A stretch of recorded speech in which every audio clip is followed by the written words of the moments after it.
Touchback. I'm Megan. That's Chris. We are ready to see another great week in the NFL.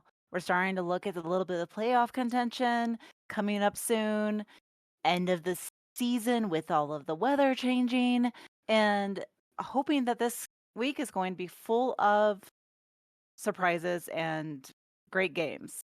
Chris, do you want to talk about what we're looking at from a bye week and injury perspective? Absolutely. As we start like every single week, we're going to start with our bye weeks to show you who's not going to be playing this week. Cleveland Browns, New York Jets, the Philadelphia Eagles, and Tampa Bay Buccaneers. Now, only a few players off of these teams are going to affect your matchups, but unfortunately, there are some substantial players on who they are. Cleveland's going to have Q Judkins because he has that injury. He might not have played this week anyway, so the bye week came at a good spot for him.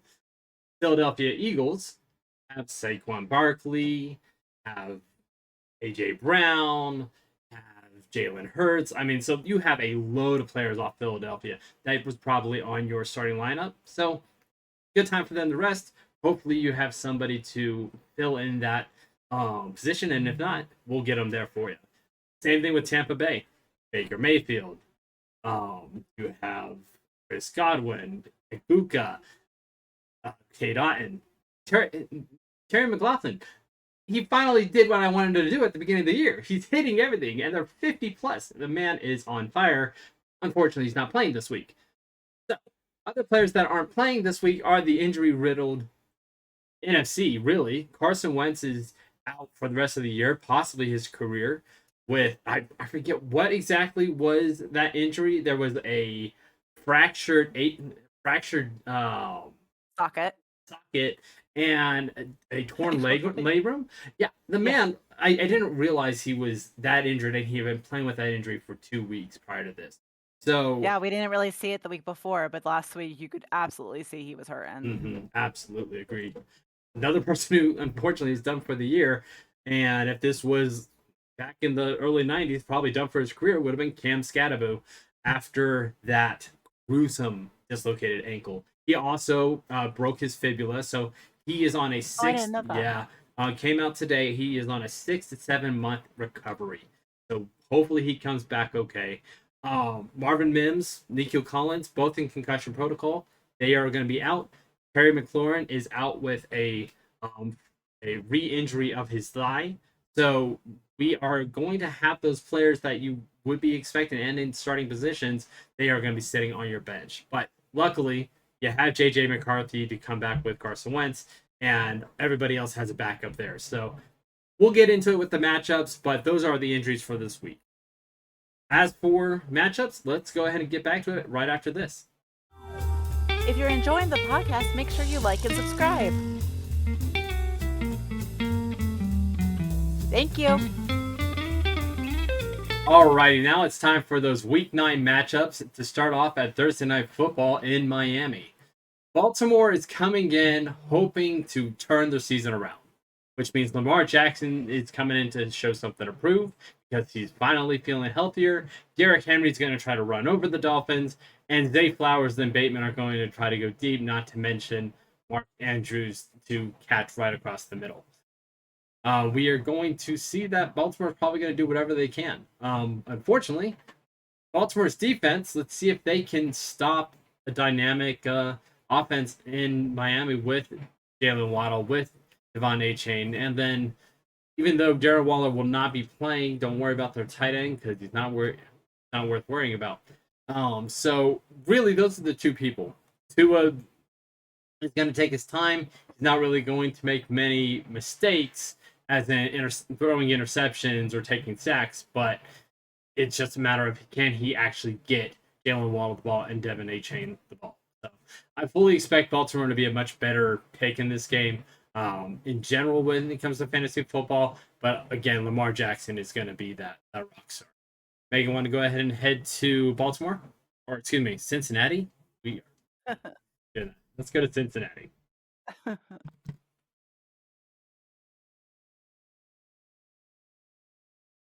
We have the Chicago Bears and the Cincinnati Bengals in Cincinnati. Both teams have seen inconsistent offensive production this year. Um, Chicago is really focusing on those running backs, specifically DeAndre Swift and Kyle I'm good. Monange. On the defensive side, they're they're two of the worst defenses in the league, so they'll be pretty comparable as far as defensively goes. Chicago's defense is pretty good at turning over that ball, though. So whether it's Joe Flacco or Jake Browning this week, we're still not quite sure who's going to play. We're kind of leaning a little bit more toward Jake Browning. Um, we expect that Chicago's defense is going to do better than Cincinnati's in this game. Anything to add here, Chris? No, let's just keep on moving on to Detroit. The Lions in Minnesota, another rivalry game. I fully expect Minnesota to rely heavily on Aaron Jones and Justin Jefferson. But if they can't rely on Justin Jefferson, Jordan Addison is another great pickup. Hopefully, JJ McCarthy has had time to let the game come to him a little bit while being on the sideline, watching Carson Wentz get killed, and it, just realize that, hey, this is the opportunity that you need to make while you're back there. He has plenty of weapons. Let's see if he can utilize them. As for Detroit, coming off of that bye, you know Jared Goff is rested. Jameer Gibbs and David Montgomery are going to actually try to become that two-headed dragon like they've been in the past. Ross St. Brown as well, just gonna be what he is, an outstanding outlet. And then Jameson Williams, Sam Laporta, Jake Bates, really, and Detroit all the way down the line. If you have them, go ahead and give them a start. That's all I have to say about the Detroit Minnesota game. You want to talk about Green Bay, Meg? Yeah. Last week's game was not as, or for the Green Bay Packers, was not as fireworky as they were bringing it out to be. Green Bay did win that game, which was encouraging for Green Bay and kind of what we've seen consistently from them this year. They're also at home this week, and we know with those Green Bay fans that Green Bay does really, really well at home. So obviously, thank you. Obviously, Green Bay is favored to win here. Uh, both Jordan Love and tight end Tucker Craft would be good pickups if they're available in your leagues because they've been pretty consistent so far this year.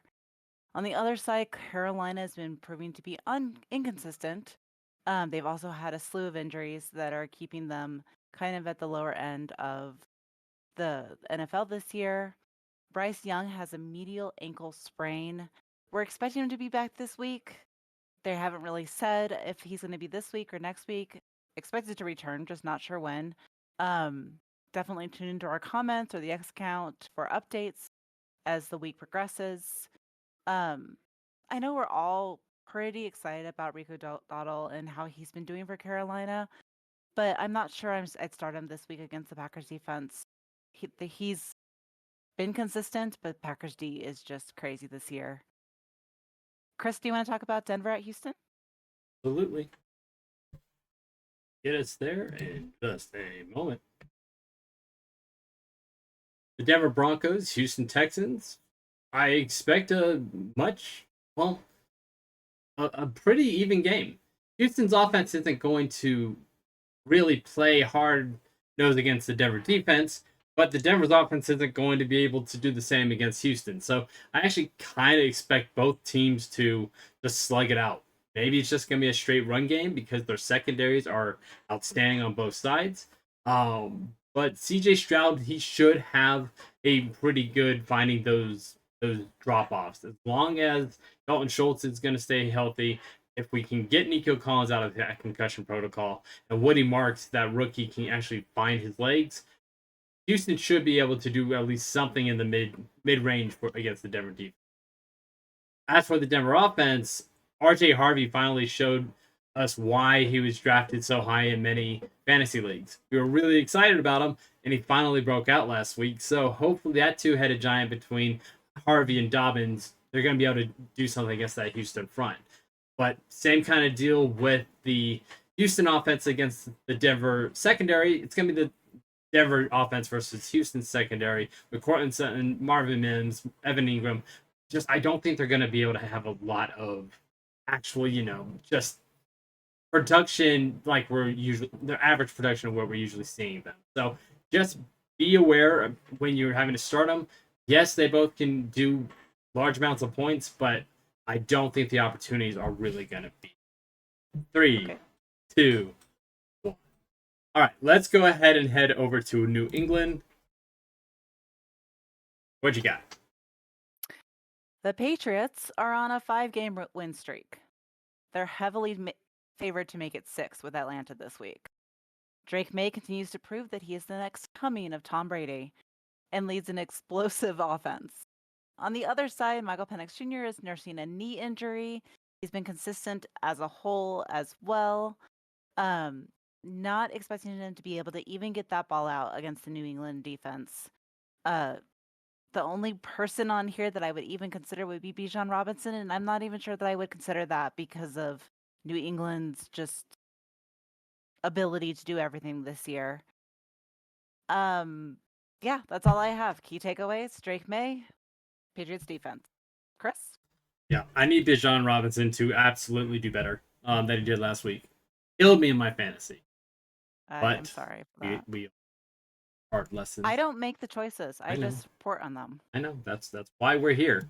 We're just supposed to be good at our job. But the Giants and the 49ers are facing off. Jackson Dart has lost all of his key players. And let's hope that he has some magic and he can uplift this team because that is the only way the New York Giants are going to be able to do anything against San Francisco. Christian McCaffrey should run all over them. We don't know who's starting again, Mac Jones or Brock Purdy. It's looking like that's kind of how it is throughout the season. Who's going to start at quarterback for them because they're both injured and who feels better that week. So both of them are probably good backup bye-week starters if you have an open spot on your lineup. But again, it's Juwan Jennings, Kendrick Bourne, and George Kittle. So you never know. One of them might have a good game. All of them might not have a good game. The only consistency is Christian McCaffrey in this game. So that's all I got for the Giants, Megan. You want to talk about Pittsburgh? I want to talk about Indianapolis. They are not the Buccaneers at the Saints. Oh, all right. There we go. So Buccaneers to the Saints. But you go ahead and talk about that. We will adjust this real quick. Hold on. Let me get you to Pittsburgh. I will talk very slowly about the Indianapolis Colts being currently the top seed in the AFC. They aren't going to let an away game stop them. Christopher. There you Yay! On a more serious note, Josh Downs did not practice at all Wednesday because of an old injury flare up. We're not sure what that's going to show up for Sunday, but as usual, just keep up with our updates in the comments and our X account, and we'll let you know what we hear when we hear it. Defensively, Indianapolis is adept at both turnovers and quarterback pressure. And after Aaron Jones's last few games, especially last week, I'm expecting that trend to continue. Pittsburgh's defensive struggles with their run is not going to do well against Jonathan Taylor and Daniel Jones. I'm obviously expecting Indianapolis to win this game and to show off Jonathan Taylor more than they have in the past, which is not hard to do or is easy to do. I don't know which one. go. Chris, want to go on to Tennessee? I do. And we will be going to Tennessee Yeah, because I don't believe you. there it is, ladies. I am so It proud of is. you. It's actually not. For some reason, it's that's the Chargers. But we were going to Tennessee. Golly. At least we had the small thing correct. Okay. Tennessee Titans are going to go ahead and face off against the Los Angeles Chargers. You guys know as well as I do, it is difficult to pick anybody on Tennessee, even when they are at home in Nashville at Nissan Stadium. But the Chargers, they're really starting to come on. Kamani Vidal is showing off that he can actually hold this position at least until the rookie can come back, which it should be in a few weeks. Yes, Megan. Are they playing? The Yeah, never mind. You're right. Yes, the Chargers are playing Tennessee. I mess up sometimes. I don't think I mess up that badly. But with Lad McConkey showing off in a good amount, then we're gonna also see Keenan Allen show off because Quentin um, has not been doing what we want him to do, and Gatson has been actually playing very very hard as well. So it should be a fairly easy game for the Chargers and a very sad game because a lot of players on Tennessee are going to get traded after this week. So that's all I have to say about Tennessee. Do you want to go to the Rams? And hopefully, we are going to Los Angeles. I'm gonna wait until we get there to do anything There it is. because we're both struggling today, apparently. Yes. So LA Rams, if any team in the NFL needed a bye week last week, it was the Rams. They're also coming back against the 1-7 Saints. So I expect the Rams to really snowplow, or I guess it's going to be in Los Angeles, so sun plow this game. On the New Orleans side, they are starting their rookie quarterback, Tyler Shook. We don't know anything about this guy. He played a very small amount of last week's game and was very heavily reliant on his pass. Uh, on the other side, the LA Rams have a formidable pass rush defense. So LA Rams are going to win. I'm just saying it here that it's just going to be the LA Rams. Not to mention, we are expecting Puka Nakua to return to this game, and we know Puka and his ability to play well and to bring up those fantasy points. So LA Rams all the way here. Jacksonville and Las Vegas, Chris.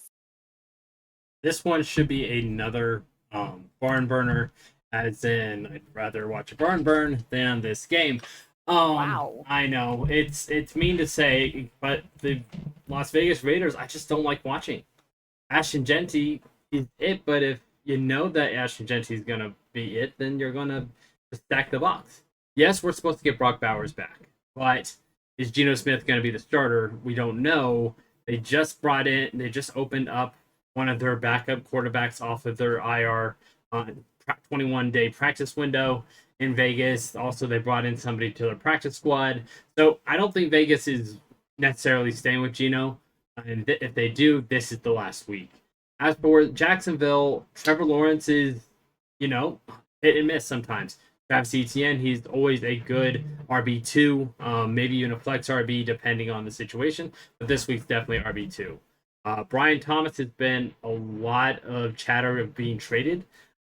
But again, Jacksonville's come out saying they won't trade him. Again, we'll just go ahead and see. For another week, they're going to say Travis Hunter is going to have more touches on the offense, and after the bye week, they're going to get him more involved in the offense. I'll believe it when we see it. And unfortunately, Cam Little, I've lost all confidence in him because there's not a week that goes by, and you guys know how I was on him. I was real high on him at the beginning of the year, but the last few weeks he keeps missing those field goals. So I really want him. I'm hoping that his bye week really let him step up. So that's all I have to say about the Raiders, Megan. Do you want to talk about the marquee matchups? The marquee matchup. Yes, the marquee matchups with Buffalo and the Kansas City Chiefs.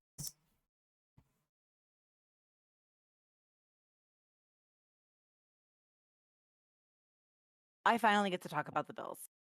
I'm a little bit sad that it has to be against Kansas City, especially in light of how they've been doing the last half of the season so far. I'm expecting still a close, high-scoring game. The Bills are great at home, especially against Kansas City. I think they've had the majority of the wins with Kansas City visiting Buffalo. Um, Kansas City has really rebounded with Rashee Rice coming off suspension and the use of Xavier Worthy since his injury. And then the Bills D is very much stuck in injury land with Ed Oliver going out this week. So I'm not sure what to expect from this game. I'm hoping it's going to be high scoring. I'm hoping it's going to be a close game, mostly because I'm a Bills fan and I'd like to see a good game and the Bills to come out on the winning end, especially with New England probably going to do well this week. Um, on a more positive note, the Bills are really starting to find their run game and just being consistent as far as using James Cook. Dalton Kincaid came back last week. He did not have very many touches. And of those 3 touches, he only had one that he actually completed. I'm hoping it was just because they wanted to bring him back slowly after his oblique injury, but we'll see.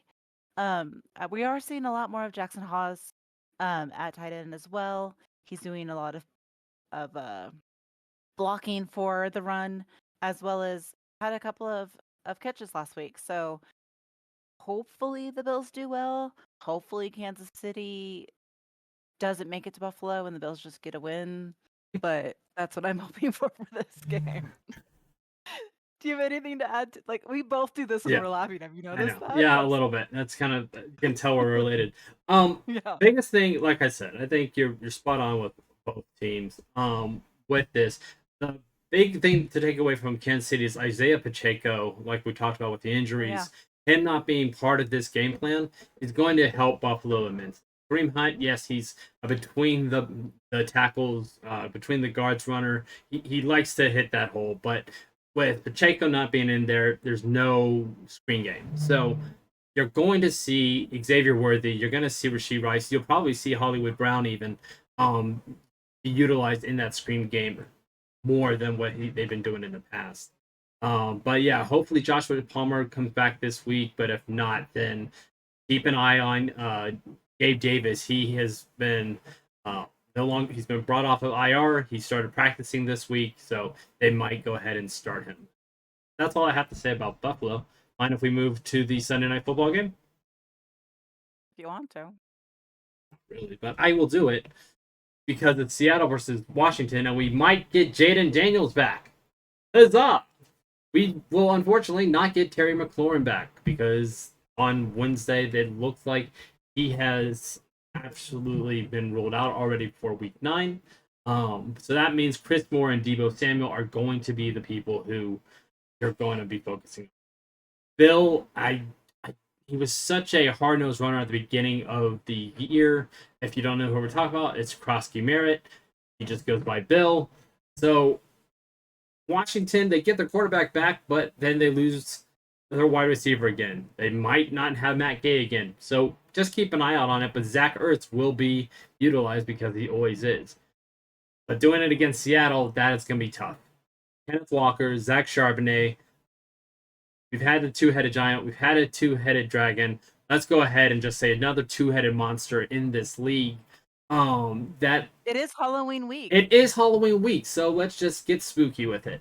Um, and Jackson Smith will be invisible and just vamping in and out. Now I'm gonna go all Halloween on you. Yeah. You got me.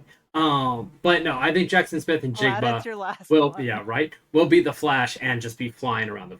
Um, Oh my anyway, god. we'll Stop. stop. Jackson Smith and Jigba, he's going to tear them up. Period. AJ Barner, I expect another big game out of him. Sam Darnold, he is a starter. If you have him, he is a starter. So do not let him sit on your bench, especially in this matchup. I like Washington's defense, but I think that this offense they're facing is just gonna be too much for them. That's all I have to say about this last one. Spooky matchup. Why don't we go ahead and talk about the final matchup of the week, Arizona at Dallas. Arizona at Dallas. I am not sure what to expect for this week from Monday Night Football. Dallas historically does well at home, but they haven't really done well in primetime games this year. They lost one, they tied one. Um, yeah, so I'm not expecting them to necessarily I don't know, from like a home game perspective. Against the Cardinals that they've lost to 7 of the last 8 times they've met them. So who knows? Both teams are really showing up this year. Arizona, if you look at their record, it doesn't look like it, but from a stats perspective, they've really brought it, which is all we care about in fantasy. You know, if we were doing like a betting thing, then maybe not. But from a fantasy perspective, stats look great. Um, we are also expecting Kyler Murray to return this week. Um, he's been out for a long time and we've missed him, but it looks like he's going to return this week and hopefully Jacoby Brissett can sit down and not play for a while because that's probably going to help them out a little bit. Um, in addition, Dallas's defense is vulnerable to the pass, and that's Murray's strong suit all the way. You add in Marvin Harrison Jr., and you can expect Arizona to do well this game. So I'm kind of leaning toward Arizona beating on Dallas this week. Not to mention Dak's performance against the Broncos last week. He's been doing so well, and then last week he just didn't show up. So we're expecting, yeah, and same thing this week, right? Arizona's D is really good at that pressure, and Dak likes to hold on to that ball more than anybody else I know. So I expect Arizona to do well, especially if Kyler Murray plays. We'll definitely hit the Marvin Harrison Jr. If you remember from earlier this year, they were two-headed snails. Um, and and so we'll see. We'll see how well this game goes. Hopefully, it will be a good matchup for Monday Night Football. But you never know. I think that's all of our matchups this week, Chris. Yep. And luckily, we only have that one Monday Night Football game. Let me tell you, being on the East Coast, those two Monday Night Football games and the last one not starting till 10 o'clock, absolutely give a killer. It's horrible to sit and watch it. I mean, I love it, but Worth it. I work at 5 a.m., so it does not do well for my sleep. So, all right, we'll come back Sometimes with we just don't sleep. well that too, but I die so. Oh, But we'll talk about sleeping with the sleepers, the trap players, and the locks here in just a second. Make sure to like and subscribe now. All right, now let's go ahead and start talking about last week's sleepers, traps, and locks and see how we did. Megan?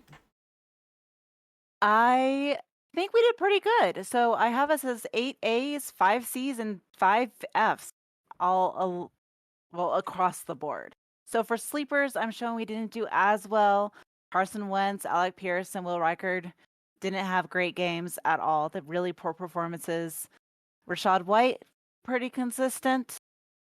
Cade Otton completed 4 of his 5 targets and almost had a touchdown. It was super, super close right there on that one. And then Los Angeles Chargers defense had a phenomenal game with 5 sacks and an interception. It was their most dominant performance of the year. Traps, Chris? Yeah. On the traps, I'm showing that we did really, really well. We had 3 A's, 2 C's, and 1 F. The only F really was Matt Gay. And I know, Chris, you have an issue with all of your kickers that you pick. But this one is kind of a good thing. I mean, we didn't start him, but he had a great game. Or he was, He didn't I'm play. sorry. I'm sorry. Okay. Traps. Matt Gay. We did well because he was cut. Well, End of story. benched, yeah. It was good. Everything else looked okay. Tyrone Tracy would have had less if Scatteroo didn't get injured. Yeah. Spencer Rattler got benched, so that was, kind of where we were figuring it was going to happen. DK Metcalf dropped a few, Was but okay. yeah, he played better than I think I expected him to play. But he still did not really play extremely well. Minnesota just let the game get away, so I think we pretty much hit where we wanted to hit on the traps here. The locks, I think, is really where I might have had an issue. Not really. I mean, Daniel Jones had a great game, 3 touchdowns and no turnovers. Rasheed Rice caught 100% of his targets. Indianapolis Colts had multiple sacks and a late game turnover, so we did pretty good there. Dalton Kincaid, wasn't great, like from a fantasy perspective. Didn't put up a lot of points, but he did about what I expected him to do, coming off that oblique injury, and hopefully he will do well in weeks to come as he gets back in the saddle, as it were. Evan McPherson, 100% of his uh, tries for field goals. However, he didn't have near the game that he did last week because it was pretty much just extra points. Bijan Robinson, I'm sorry. He had the worst statistical performance of his in career. 2025 last week. It was insane. I don't know how Bijan Robinson had such a hard time against I that know. defense, but you can't win them all. But yeah, I think Dalton No. Kincaid would have probably done better if the Bills didn't have to just keep running the ball because Carolina couldn't stop them. So Hey, I, it's working though, yeah, so yeah, don't mess with it when Cook is cooking, as they say in Buffalo. All right, let's look at this week. this week, CJ Stroud is our sleeper quarterback. Um, we really like him. You know, he can even play well without key performers that are all injured. And then last week he had a tough defense that he was able to play really, really well against. So I like CJ Stroud here. Yeah, I do as well. Kamani Vidal, he is, if you're going to start him, this is the week to start him. One, you have the Chargers versus that Tennessee defense. So anybody against the Tennessee defense is going to do well. And this is probably 1 or 2 weeks left that Vidal will be the starter in I almost said San Diego, excuse me, Los Angeles. So, old habits die hard. True. Jordan Addison, did you want to talk about him? Yeah, he's expected to have a good game. I'm a little concerned about that quarterback switch there, but maybe by the end of the game they will have started connecting again. Um, we'll see if has time to get on track. At least he's going to get a lot of targets here.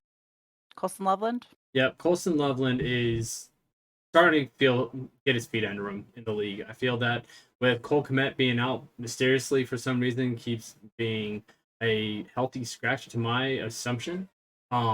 Therefore, he's going to be Colson Loveland's getting um, all the touches from the tight end perspective, and it's an okay matchup. I mean, Cincinnati, they're not a hard defense, but again, I don't expect it to. I expect them to have a good chance against them in Chicago. So, Yeah. For kickers, we have Daniel Carlson. Uh, the Raiders are you crossing your fingers for a new kicker that you like? I like to champion people, but then they get injured. So at least you get it for one Maybe week. you should stop doing that. Nope, that's not the job. Uh, so Daniel Carlson is consistent, and the Raiders' offense is not consistent. They keep struggling in the red zone, which is really great for Daniel Carlson because he puts up a lot of points with his consistent field goal attempts and makes. So from a reliability perspective, I feel like the Raiders are really going to rely on him to make a lot of those kicks. And with the Chargers, like we said with Vidal, they're facing Tennessee, so there's no other reason to not start that defense. As for the Perfect. traps, go ahead and get us started on Joe Flacco. He has a shoulder injury that we don't know a lot about. We're hopeful that he can play this week, but after as we saw with Carson Wentz last week, playing through an injury is not a good idea. So with his age and not really practicing so far this week, we're expecting him not to play, but you know, he might. I just don't expect him to do a lot of production. Yeah. And then same kind of thing with Bill Krosky. I mean, he's not been performing, and I don't like the matchup with him, and that's really why I call him a trap this week. We're sad to say that Keon Coleman is our trap this week, but we same thing. Hasn't seen a lot of production. Bills are really not utilizing him at all between the tight ends and James Cook. So Keon Coleman is our trap this week. And having Ingram facing off against that Houston secondary, it's I expect where they're strong in that mid, where Evan Ingram likes to sit. That's their strength. So I don't expect them to utilize him very well. Cam Little, capable kicker. We expect him we've expected him to do well. He's typically pretty reliable, but consistently has been creating points for the Jags. So it's hard to start him as in our fantasy leagues. Especially this. And finally, to wrap up the traps is with the Carolina Panthers. They have a decent defense. They just struggled really hard against Buffalo, and You kind of want them to bounce back after that game, but you're not going to see it against Green Bay. So keep them No. on your bench, start a different defense. Let's finish up with the locks. Perfect. I have Justin Herbert at quarterback. We're expecting him to have a solid performance because the Titans struggle defensively. Only defensively do this Titans struggle. Yeah, and DeAndre Swift, as long as he can go ahead and get past that ankle injury or the hamstring injury or the groin injury, whatever he's feeling hurt this week, like he's been doing the last few weeks, he should go ahead and definitely succeed against the Cincinnati Bengals. Last week we had DK Metcalf as a trap, which was a good thing because he really didn't put up the points due to who they were playing. He is the primary target for Aaron Rodgers, though, and we expect him to do well this week, as long as he stays away from those penalties that he's so good at getting. Stop sticking your finger in people's faces, and you won't I get hit with a mean, personal foul. But leads us to Tucker Kraft, not because he's all about penalties, but he's the one who's getting 15 yards and 20 yards and long touchdowns and facing the Carolina Panthers. So last week we said Dalton Kincaid against the Carolina Panthers. I'm going to say it again. This week, Tucker Kraft should be that lock-in tight end. uh, kickers again. We're gonna try Tyler Loop because Don't he's get been injured. consistent. Chris has him on his fantasy team, which is not usually a good sign, but this is what we do for kickers. So whoever Chris has on his fantasy team week to week is who we pick so that they can get injured. It's like our own personal curse. Every podcast has one. But this week also against the Rams is New Orleans, as we said. And like we said, they're facing the rookie quarterback. So good defense against a rookie quarterback. That sounds like a good time to lock up another team. All right. That's going to be our locks for the week. Yeah, and that's our podcast for the week. So thanks everybody for tuning in. Definitely like and subscribe if you haven't done it yet. Chris, do you have anything else to say As, for our viewers? as we always say, one last thing. Nobody circles the wagons like CTW. Thanks, and have a good football week 9. Happy Halloween! Eat lots of candy.